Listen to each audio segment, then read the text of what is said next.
നമ്മള് തീ കത്തിച്ചു. നമുക്കിനി കുറച്ച് വെളിച്ചെണ്ണ വെച്ചിട്ടുണ്ട്. ആവശ്യത്തിന് വെളിച്ചെണ്ണ.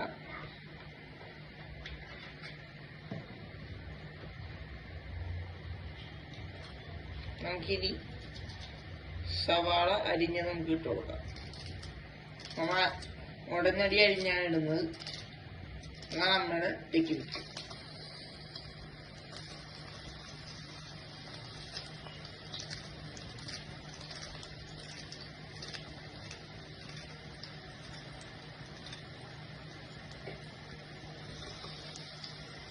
നമുക്ക് ഇതിൽ കറിവേപ്പില ഇട്ട് കൊടുത്തിട്ട് നമുക്കൊന്ന് ഇളക്കി കൊടുക്കാം.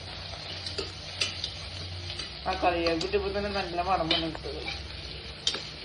നമ്മൾ ഇത്രയും മസൂങ്കാറാണ് എടുത്തേക്കണത്. അപ്പൊ നമുക്കിതൊന്ന് കഴുകിയെടുക്കാം. ഇതൊന്നും നോക്കട്ടെ. നമുക്ക് ഇച്ചിരി ഉപ്പൂടിട്ട് വാട്ടിയെടുക്കാം. ഇപ്പൊ ഞങ്ങൾ ഉപയോഗിക്കുന്നത് പിങ്ക് സോൾട്ട് ആണ്, ഹിമാലയൻ സോൾട്ട്. ഇളക്കി വാട്ടി യോജിപ്പിക്കാം. നമുക്ക് ഇച്ചിരി മഞ്ഞപ്പൊടി ഇട്ട് കൊടുക്കാതെ നമുക്ക് ആവശ്യത്തിന് മഞ്ഞപ്പൊടി ഇട്ട് കൊടുക്കാം. നമുക്ക് ഇച്ചിരി മുളക് പൊടി,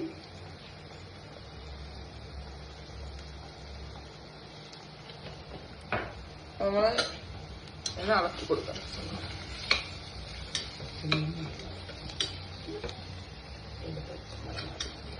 അപ്പൊ നമുക്ക് ഇതിന്റെ പച്ചമണം നമുക്കൊന്ന് മാറി കിട്ടണം. തന്നെ നമുക്കൊന്ന് മാറ്റിയെടുക്കാം. നമുക്ക് നമ്മുടെ മത്തൂർ കറി കൊടുക്കാം.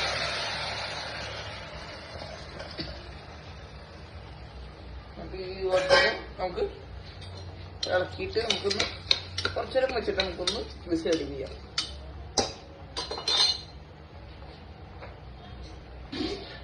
കുറച്ച് വെള്ളം ഒഴിച്ചെടുക്കാം കേട്ടോ. നമ്മള് വെള്ളം ഒഴിച്ചിട്ട് പോരാ, വെള്ളം കുറച്ചൊരു വേണം. അപ്പൊ അതൊന്ന് മുങ്ങിക്കിടക്കണം. അത്രേ ഉള്ളൂ. മുങ്ങിക്കിടക്കണം, അത്രേ ഉള്ളൂ. ഇച്ചിരി ഉപ്പ് വെക്കാം. നല്ല ഉപ്പിട്ട് കുറച്ചുകൂടി ഉപ്പ് വേണം. കുറച്ചുകൂടി ഉപ്പ്. ഇച്ചിരി ഉപ്പ്. പിങ്ക് സോൾട്ട് ആണ്. മൂടി വെച്ച് നമുക്കത് വേവിച്ചെടുക്കാം. ഓക്കെ, 2 വിസിൽ നമുക്ക് കേൾപ്പിച്ചിട്ട് നമുക്ക് ഓഫ് ചെയ്യാം. അപ്പൊ കുക്കർ കുറച്ച് ചെറുതായി പോയി. അപ്പൊ നമ്മളൊരു വേറെ പാത്രത്തിൽ വെച്ചിട്ടാണ് നമ്മളിത് വേവിച്ചെടുക്കാൻ പോണത്. അപ്പൊ നമുക്ക് വേവിച്ച് കഴിയുമ്പോൾ നമുക്ക് കാണാം. നമ്മുടെ മസൂർ ദാൽ ഇവിടെ വെന്തിട്ടുണ്ട്. അപ്പോ നമ്മുടെ മസൂർ ദാൽ കറി റെഡി. ഇതെല്ലാരും ട്രൈ ചെയ്തിട്ട് ലൈക്കും ഷെയറും സബ്സ്ക്രൈബ് ചെയ്യാൻ മറക്കല്ലേ. കറി ചോറും ചൂടയും ചപ്പാത്തിയുടെ കൂടെയൊക്കെ തിന്നാൻ നല്ല ടേസ്റ്റ് ആണ്. അപ്പോ നിങ്ങളൊന്ന് ട്രൈ ചെയ്യണേ. Thank you.